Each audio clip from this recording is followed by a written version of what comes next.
Nduk. Apa mak kepengin banget aku ngrungokke Kinanti Sandung nggih. Kinanti Sandung. Keparingi biyung sing nyekar sapa? Ibu Rusiati, Nduk. Bu Rusiati. Monggo Bu Rusiati pun aturaken Kinanti Sandung dados.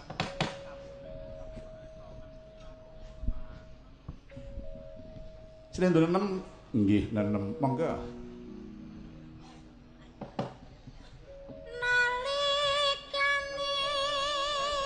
Kirang minggah Mbak mriku tesih 9 monggo dipun nemaken.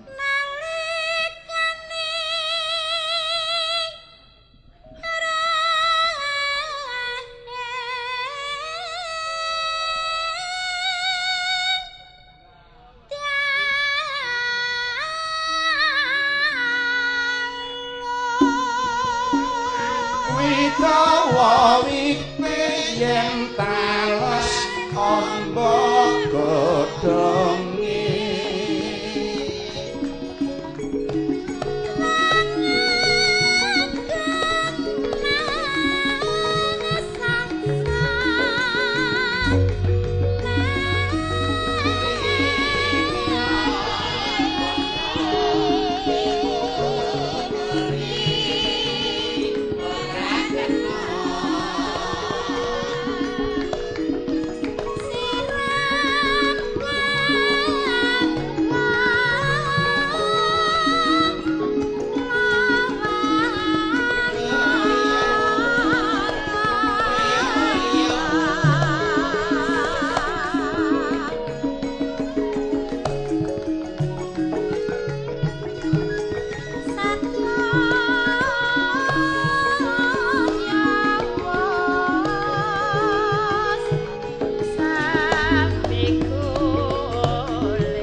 samar pamoring suksma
Sigara kang bala tumingal acampuh samya medali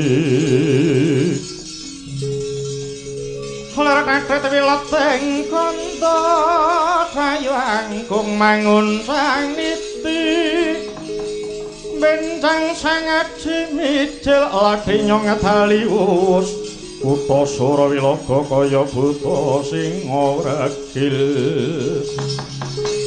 Pasti jangga dendanya mengambak boyo Wah kula tingali menika Kakang Patih Sengkuni ingkang sampun miyos saking Pasingidan kula nuwun Kakang Harya Suman keparenga ingkang rayi Hangga Jaksa nyuwun dawuh kados pundi keparengipun putra kula anak Prabu Duryudana Kakang Patih inggih nadyan kula kang rayi Sara Basanta inggih nyuwun uninga menapa ta sababipun dene anak Prabu Kurpati kaliyan sing ngandika kok dadak mawi ndelik wonten papan ngriki wah ngantos bingung anggen kula sak kanca Padi Kakang Harya Suman Yayi Hangga Jaksa Sara Basanta wonten dawuh ora perlu padha ngurus sebab apa aku lan anak Prabu ndelik ana papan kene sing baku aku ngelingke marang kowe sakloron babar kawis menapa tak kandhani ya nadyan ning tata gelar kowe ora rumangsa keputangan budi karo anakmu Kurupati ning sithik akeh kowe wis ketumrapan dana karo negara Ngastina lho kok ngaten kula ketumrapan dana saking Kurawa menika wujudipun menapa oh bocah iki jebul perasaane wis mati lah saben sasi aku ngirimi dhuwit triliunan nyang kowe kae rumangsamu dhuwit saka ngendi kae kae mono dhuwit saka Ngastina sing tak slundupke nyang Plasa Jenar mudeng dadi sing tak nggo mbangun Plasa Jenar mono kae dhuwit saka Ngastina nek kowe pengen ngerti wong Kucluk iya nembe ngertos menika kula Kakang kula wastani menawi kala ben menika arta pribadi panjenengan piyambak ditku dhewe denggelmu kuwi apa piye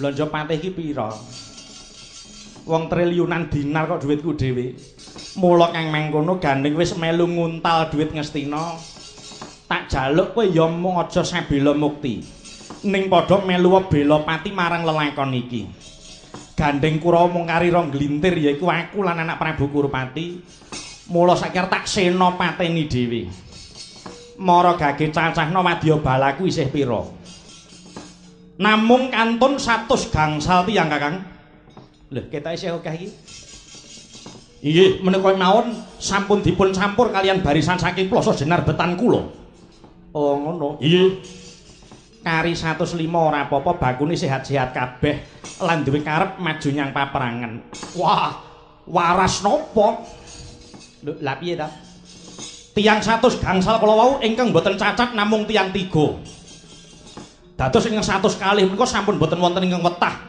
cacat sedaya cacat kabeh inggih waton cirine ora parah wis isih dikena jagake gawe inggih boten parah kok Kakang tiyang ngical lengenipun lajeng wonten ingkang ngical sukunipun setunggal wonten malih tanganipun tanpa epek-epek babar pisan lajeng wonten ingkang pedhot lambungipun wonten ingkang gruwung irungipun tuwin ical mripatipun wonten malih ingkang tanpa suku kanan kering kalian wonten ingkang tanpa tangan kiwa tengenipun iki sampun boten wonten babar pisan dadi sing wutuh toh ki 3 inggih wutuh 3 men sing edan kalih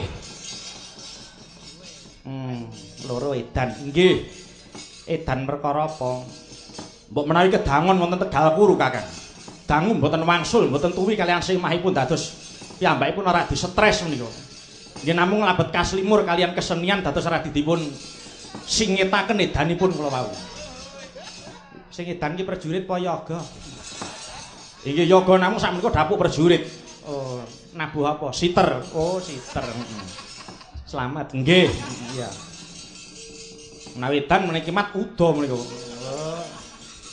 gedhe wae nek kira-kira gawe kaya welut mula wektu dina iki ora sandadak kokian sing dirembuk ayo kirapno barisan aku kang bakal madhep dadi senopati wah menawi kepareng kula dados senopati pengapit sisih kanan kula senopati pengapit sisih kering ya ora dadi apa mara parentah napa Madya Bala dalan dina iki uga tumenggung Kumbara Nangga nuwun wonten timbang dawuh Raden mara metu njaba nang Madya nana istake dawuh Kumar kang bala lumaris Pudaling prawadya bala dina nasri gegamane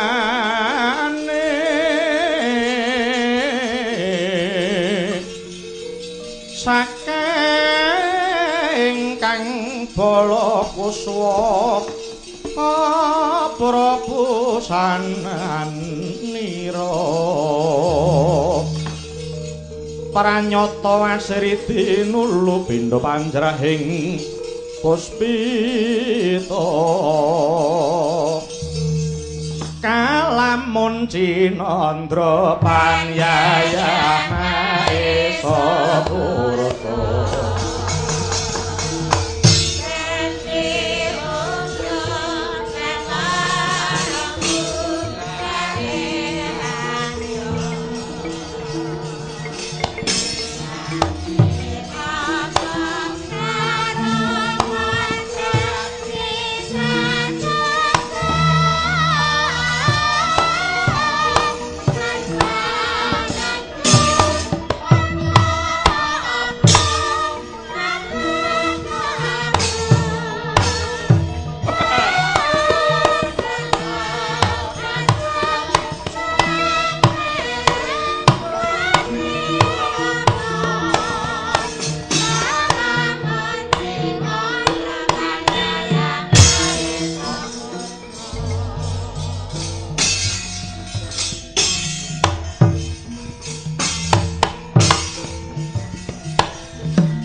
swaraning wadya kang lumampah kumpul sajuru-juru hatata jaro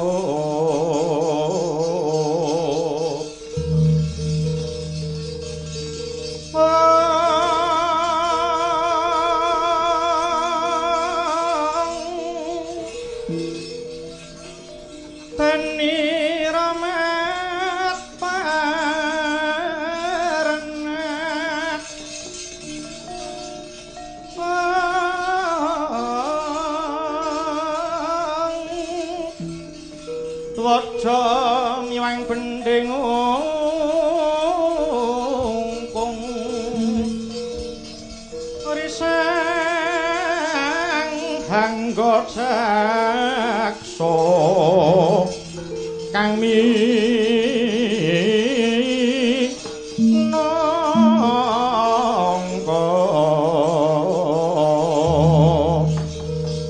cucu ing Prawadyabala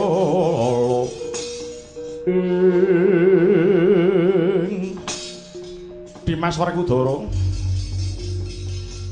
Kresna kakangku apa saksedane paman Prabu Salya teka tingtrim sumasana pesanggrahan Pandha-Mandala Yudha kuwi ning apa Di iya Kresna kakangku nadyan Salyapati kuwi ngrewangi mungsuh nanging bareng mati nyata gawe susahing Pandhawa nadyan prajuriting Pandhawa sing menang ora aneh yen serenging para prajurit mau beda karo padatan kabeh maya sebab saka tanceping rasa tresna tumrap marang Prabu Salya bapakku mengkono Werkudara Kresna kakangku iya layak to layak para prajuriting Pandhawa ora padha nglabrak sisaning Madya Mandara sing padha keplayu Werkudara iya Dara piye sakjroning ngayahi Bratayuda iki pun kakang rumangsa entuk tamba Di tamba kepiye saguguring anakmu Tetuka ya anakmu Gatotkaca Abimanyu luwih-luwih sadurunge Bratayuda kowe wis kelangan anakmu Antarja nanging rumangsaku saiki kok kaya wis bali wutuh meneh Werkudara kok ngono iya piye nalare mara gage sawangen sing padha ngadhep iki putumu Sasi Kirana anak Gatotkaca wis ngaton walagang. Terus iki putumu Danurwenda anak Antarja ya wis katon gedhe. Yen pancena putu-putumu iki durung wancine mlebu nyang paperangan lho Di. Aku ya ora ngejak. Kuwi melu karepe dhewe. Yen aku ora entuk malah dheweke do nangis sedina ora meneng. Mula tinimbang nangis malah tak jak babar pisan. Kepara ben bisa ndasari utawa nglambari marang pikirane dheweke yen dheweke mau ya anak senopati. Lah iya to. Ing ngatasé bocah paribasan durung ilang pupuk lempuyange krungu swara mriyem lan bedhil kok ora nratap malah kepara ketok oleh seneng. Ya muga-muga besok dewasane bisa nulat kaya lekase wong tuane Werkudara. Banget panuwunku. Ya kanthi aku kerep ngejak putuku loro iki. Rumangsa kaya entuk pemarem uripku jlitheng Kresna kakangku. Pancen akeh-akehe wong tuwa ki yen wis putu katresnan mau kaya dene wis lumaku kanthi alami ya iku banjur balik marang putu kok Di. Ora beda pun kakang. Sak patine anakku si Samba ninggal anak siji putuku Dwara kae. Wah, rasaku ya wis kaya dijoli dening pangeran Werkudara. Kresna kakangku iya. Kaya Bapak Semar kae ngono ya, Gong. Ha iya. Bareng Bapak Semar wis putu iki kok karo awake dhewe ora pati gatekke. Mongko anak-anake sing klelet ning isor pring iki. Bapak Semar yo meneng. Apa-apa putu, apa-apa putu. Lah iya. Putune wis tukoke bendi. Lah iya. Bareng anake mung wedhus. Ya ora apa-apa ta. So nek kowe putu rak ya ngrasake, Lah iya. Nek ya ora apa-apa. Wis mati urip dilakoni dhewe. Ha iya ta. Mula nek ning apa-apa nek arep njaluk duit Bapak Semar ki lumantar anakmu. Dadi ora ketok. Putune malah diajari ngemis. Werkudara, piye? Aku nyuwun ngersaning pangeran muga-muga turunku lan turune Pandhawa bisa terus sumambung tetep tetunggalan Yodi. Muga sing nyipta jagat ngijabahi. Kejaba saka iku. Saksedaning Paman Prabu Salya manut pitingmu Kurawa isih pira? Yen manut pitungku isih loro. Loro kuwi wae dedengkot kabeh, yaiku Kurupati karo Sengkuni. Ing atase mung kari loro kok ora gelem nungkul ya, Di. Wah. Malah tak arep-arep aja nungkul. Karep ben katok oleh nggon ngesokake marang kanepsonku, ngajar marang wong loro kuwi. Gong, piye? Nek miturut kowe Kurawa isih pira? Isih 3. Kok isih 3? Lah, Gendari mboke Kurawa kae. Lho, kae rak mbokne lho lah kae iki malah sing dadi inspirasine ya Gendari kuwi kok. Apa ngono? Iya. Inspirasine iki Gendari kuwi, penggerake iki Sengkuni lho. Sing nindakke Kurawa kae. Mula yen aku isih 3. Mula nek 3 ku ora ditumpes ya durung dianggep menang para bendaraku Pandhawa kuwi. Ngono. Iya no. Kresna kakangku. Aku ya ora mudeng. Kok padha ora gelem nungkul sebabe apa? Wis pirang-pirang puluh taun aku sak sedulur disengsarake dening Kurawa, mula tak jaluk Kurupati karo Sengkuni aja nungkul. Aku kudu nyumurupi dhewe menungsa kang bakal ngunduh marang tandurani. Nanging tak ambali, Werkudara, yen sing jeneng Bratayuda mono mujudake suci, kuwi perang suci. Iya. Nadyan perang nanging ora kena ampiak awur-awur. Sabab ya ana jroning Bratayuda iki dadi adang sing utang kudu nyaur, sing mutangke wis wancine nagih. Kejaba saka iku Di, nadyan mungsuhe mung kari loro lan kabiyantu wadya balane kang ora akeh ning tak jaluk para satriya Pandhawa Mandala Yuda aja padha nyangga enteng. Ya sabab mung kari loro mau malah dadi ujian kang abot tumrap pangudine adhiku Pandhawa bakal njaluk bali wenange Werkudara. Kresna kakangku iya. Merih mangsut nari mengkal bubudine kang den bawani wenganing tias sukarila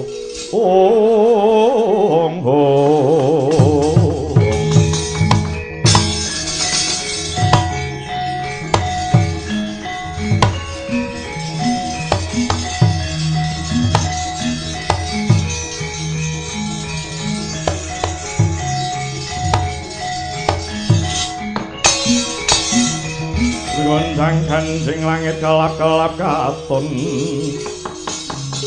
lirikin sanging sang maweh gandrung ana pepatih tambak ganggeng lumayu gawe kaget inggih unjuk uning sinuwun menika ing madyaning Tegal Kuru sampun wonten barisan sisaning wadyabala Bulu Pitu miturut katerangan senopatinipun Patih Sengkuni aja melu-melu.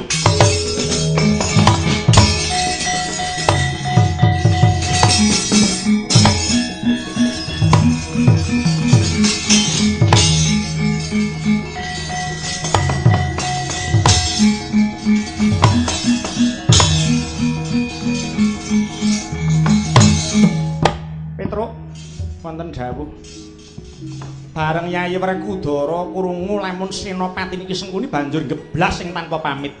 Alah nyuwun kersane. Kula nggih ngertos piyambak kok sinuwun.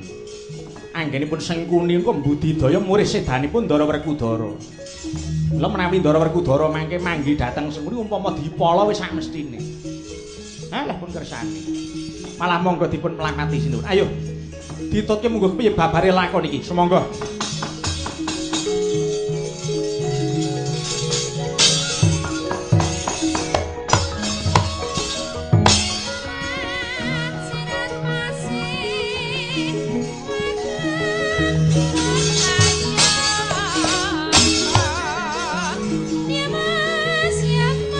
Ayo, pos pas kabeh, barisan Pandhawa Mandala Yuda.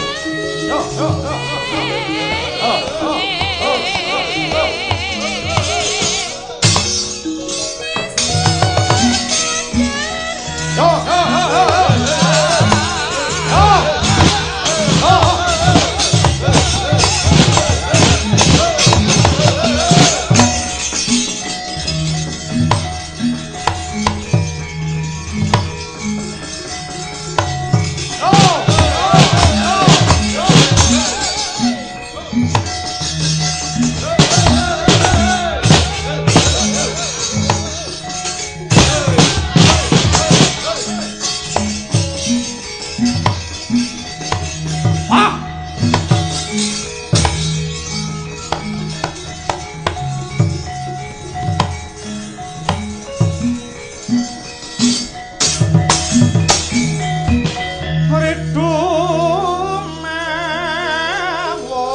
paring ajurit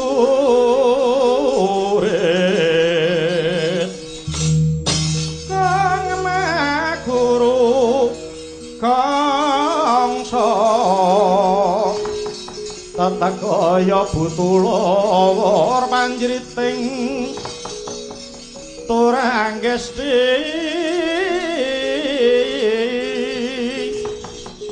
perkata ingkang twaca lelayu sabit.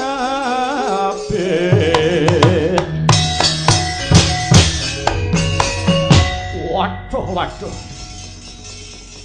ana menungsa ngagelah ana tengah dalan. Wah tobat brengos sak kelut-kelut sisih ngaku sowe bali takon kowe sapa iki barisan saka Ngastina wadyeng Plasa Jenar tumenggung Kumbara Nangga bali takon kowe sapa Setyaki kang dadi aran Gusti Agi dasare para nyata ing kene mung kare aku karo kowe sapa sing ndepani Bantala luwih dhisik Matna Sastra Jendraya maju legane wah tinjung keret ngomong barat.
bocah durung sepira umure maju ning palagan.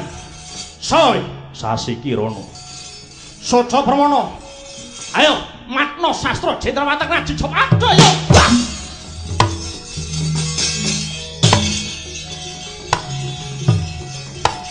Wah! Wah! Wah! Yo! Wah!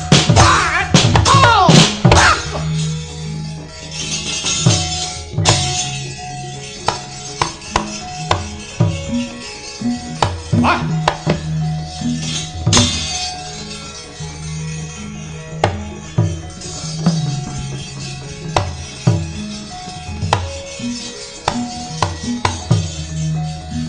Wah! Wah! Oh! Ah! Ah! Yo! Oh! Wah! Wih, kowe. Ah! Wah! Wih. Wah! Wih.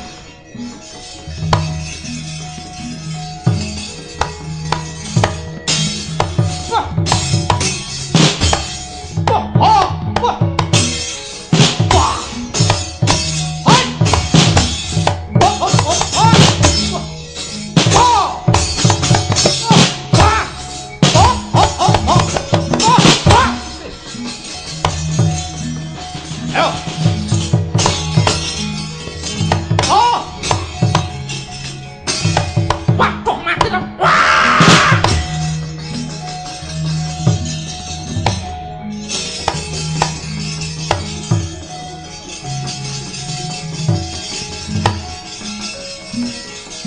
Anggap iki.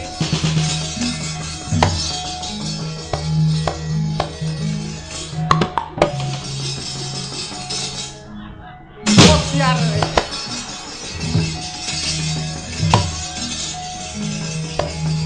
Wah, parah.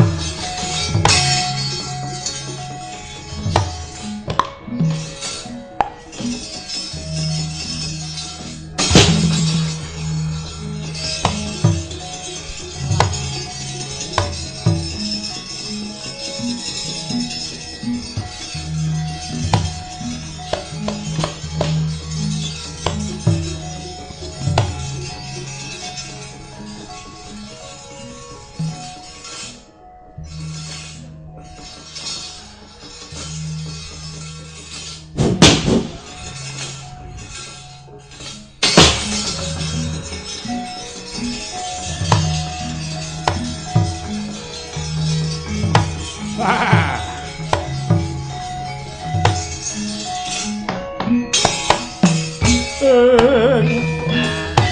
Ayo. Iki Hangga Jaksa ayo ngomong. Di mungsuhku. Senopati Pengapit.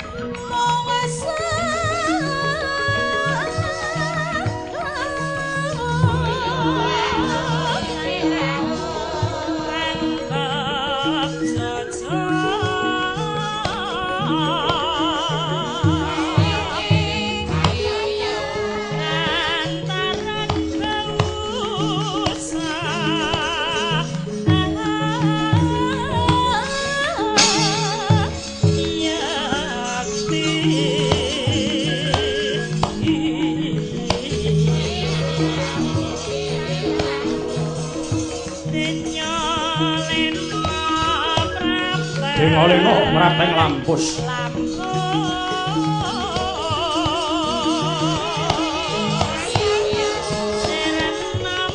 Lakon sirna madyaning paluguna.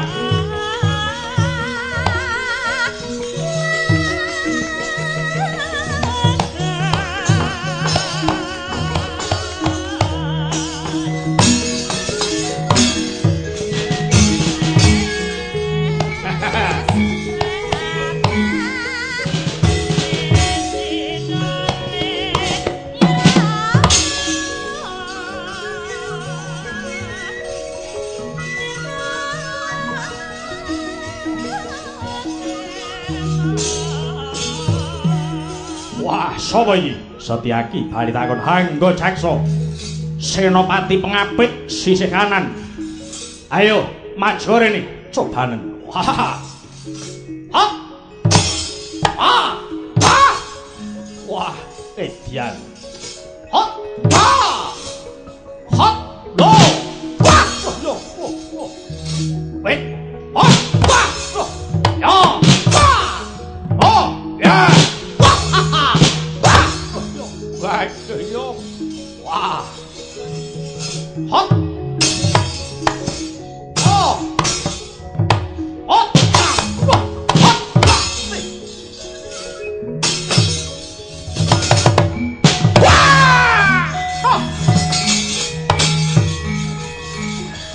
Ayo, ndi tunggale. Kowe latala iki Sara Basanta ayo parat.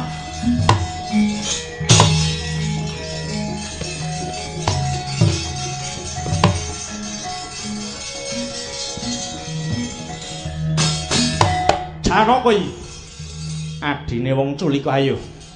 Sara Basanta majore. Wah. Ilang nyawamu parat kowe. Hot.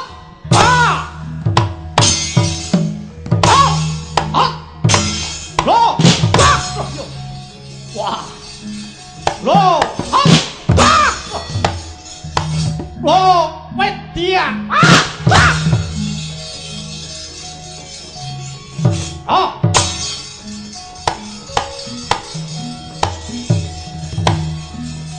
has,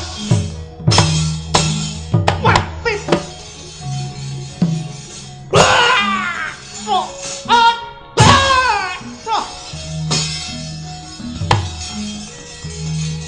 ada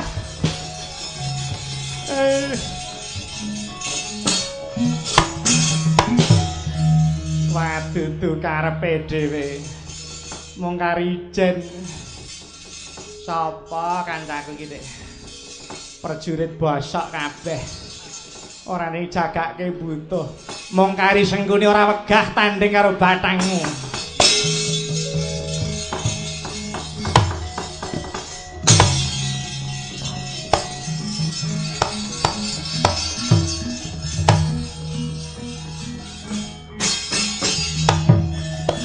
Sencaki sengguni ya mung kari aku ijen.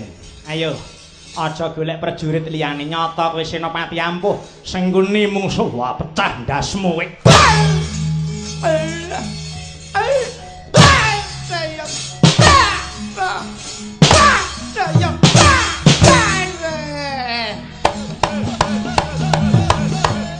Ora apa-apa.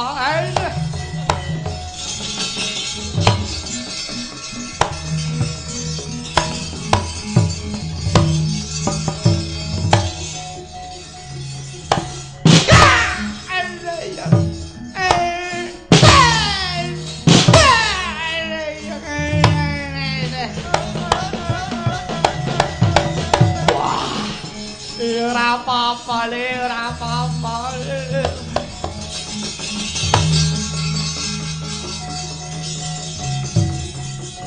Ayo. Ah iki bantongane. Kowe sing tak anti-anti. Kowe sing tansah tak tunggu tekamu.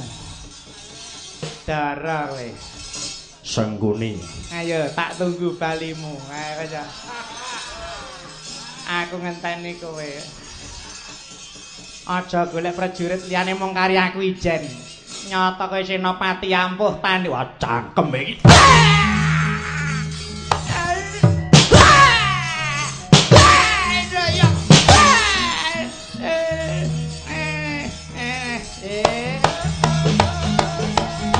Wah, ora apa-apa le.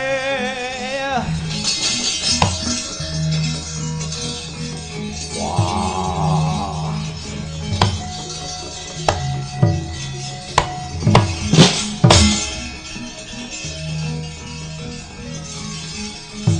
Ayo ndi liyane ngebi.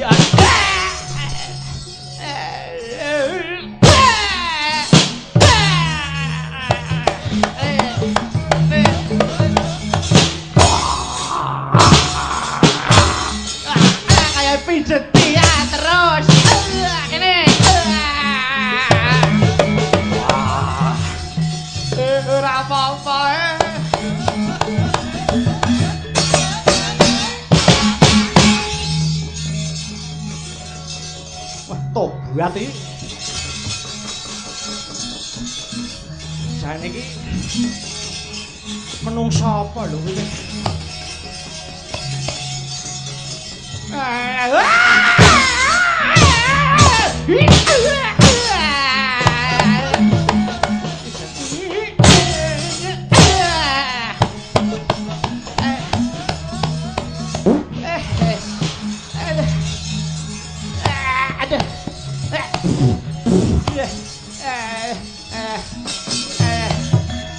Siapa iki mau?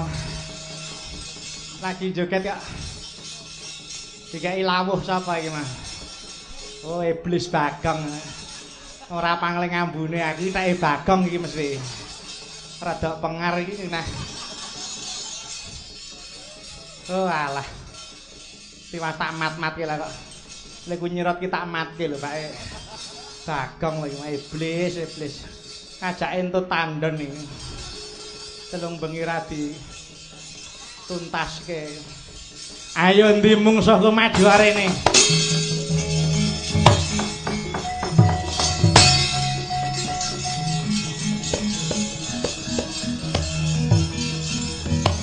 Wah.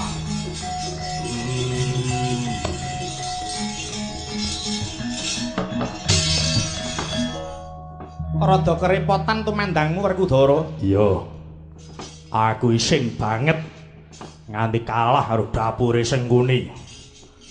Ning kepiye meneh nyata tak jotosi tak idak-idak ora digawe rasa. Malah padha jogetan. Apa Pandhawa bakal kalah mung merga saka Sengkuni. Wah, jan menungso kae panganan iki apa lho. Kok ampuhe kaya ngono. Wah, jan ngedapi-dapi tenan menika Sengkuni menika. Ora tau perang bareng-perang kok ya malah ampuhe ngungkuli senopati sing kerep perang lho. Werkudara, piye? Upama Sengkuni sekti kuwi wis lumrah. Kuwi ora sabab saka asale nanging nalika semana Yayi Kurupati nyendal surbane Eyang Abiyasa. Merga milik Lengatala kang disimpen Eyang Abiyasa nang jero surban mau. Usana surban wudar, cupu wadah Lengatala wutah. Utahe Lengatala mau banjur dienggo gulung Sengkuni. Mongko yen badan sak kujur kuwi wis keborean Lengatala, cekake ora bakal bucik saka sekatan gegaman apa wae. Ning Siadi aja kembo. Nadyan sarandunge awak Sengkuni wis keborean Lengatala, ewadene isih ana perangan kang durung kambah Lengatala. Nggon ngendi? Nggon ngendi? Wis to. Mapan ana ing pojoking kulit wadidang. Apa kuwi? Mudeng ora? Karepmu piye? Kasare tembung mapan ana ing dubur Cantuka. Cetakno karepe apa? Alah silit. Cangkeme Bagong ki jenenge ya kuwi kok. Engko tak jenenge Petruk kok ya mah ya aja no. Kaya ngono jenenge Petruk itu. Ora iku piye ngono kuwi coba. Apa ngono kuwi bener? Kepara nyata bener kandhane Bagong. Wah ora kandha mau-mau.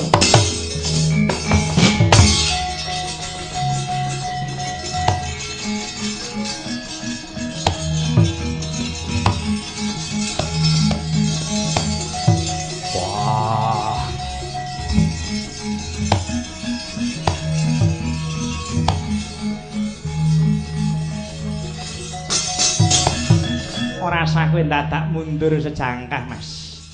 Asap keringetmu suda karusanmu. Nyata kowe satriya ampuh, ayo iki kalahna Sengkuni. Yen tak jaluk timbang pekisinan luwung kowe nyembah delamakanku kene. Nyembah sujud karo Sengkuni nyuwun pangapura. Gulumu tak kalungi celurit, tak ubengke mesti pedhot. Mulai yo. Kowe nungkula karo Sengkuni.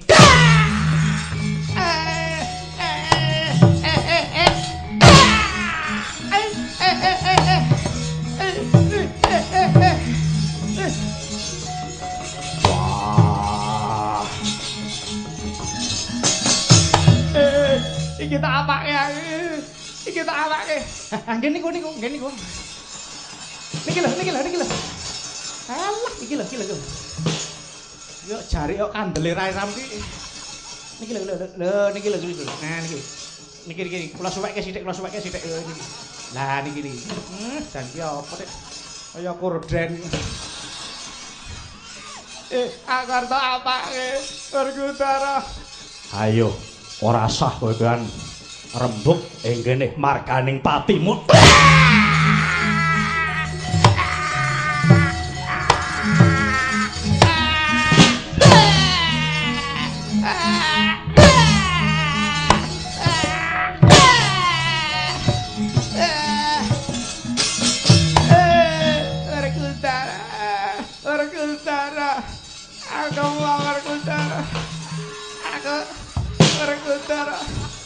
Aku tak apake.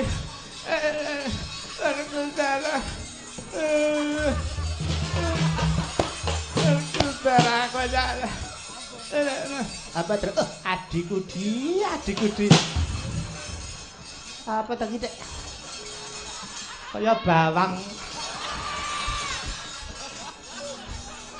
Raup.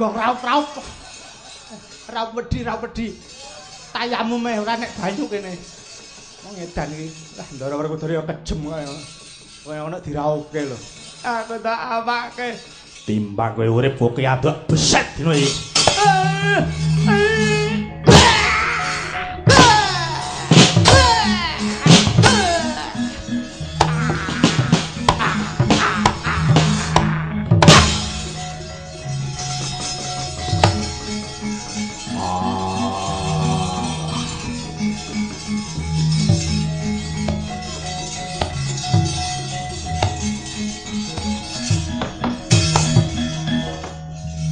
Piye Werkudara?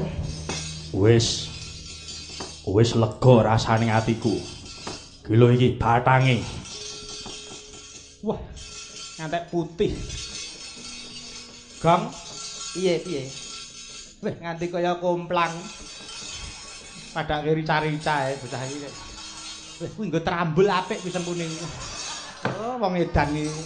Batang wong kok nggo kaya ngono. Wis lega rasane atiku.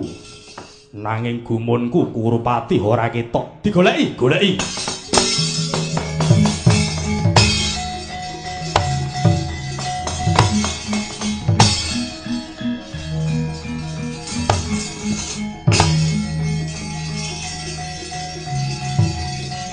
Wah.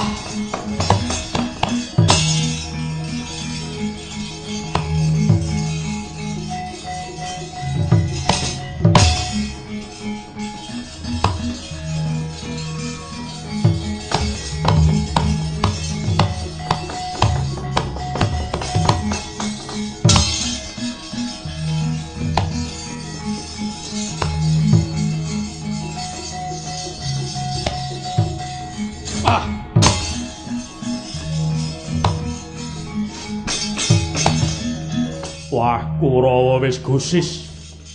Mung kari kowe Gajah Kyai Pamuk kang dadi ruwangku. Yen aku maju malah kewirangan. Mula dina iki aku bakal umpetan ana jroning kedung Bageratri iki. Aku bakal cucul busana Kararindran.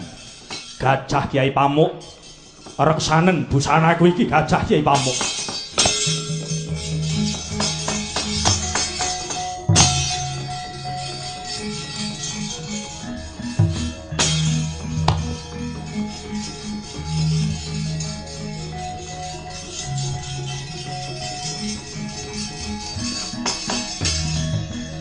Aku wis cucul busana Kanarindran. Gajah Kyai Pamuk, aku njaluk tulung reksanan uripku Gajah Kyai Pamuk. Wah.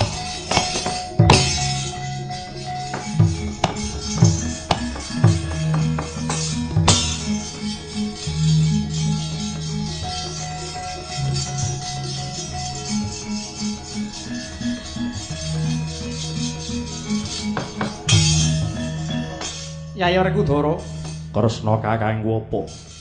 Nggone Kupadi kelawan Yayi Duryudana. Mara coba kesawangen. Ana cedhak nggon wit, katon ana gajah lan gada. Ora pangling kuwi Gajah Kyai Pamuk titiyane Yayi Kurupati lan gada Kyai Pecat Nyawa agem Yayi Kurupati. Iya. Ing dhuwure gigir gajah ana sandangan ratu. Kuwi ya agemane Yayi Kurupati. Nanging menungsane ora ketok. Mara coba sawangan kae. Ana tengah kedung ana perempuling banyu. Wah, cetha Kurupati nyemplung kedung. Tak cegurane. Mengko dhisik. Si Adi aja kesusu. Awit Yayi Kurupati ki betah nyilem. Saya suwe anggone nyilem kekuatane wimbuh saya rusa. Yen si Adi bakal nyemplung kedung malah kalindih yudamu. Prayogane kepiye? Dinteni sak mentase. Manggono. Ya. Wah, muga-muga ora mudar ning jero kedung. Tak enteni mentasmu Kurupati.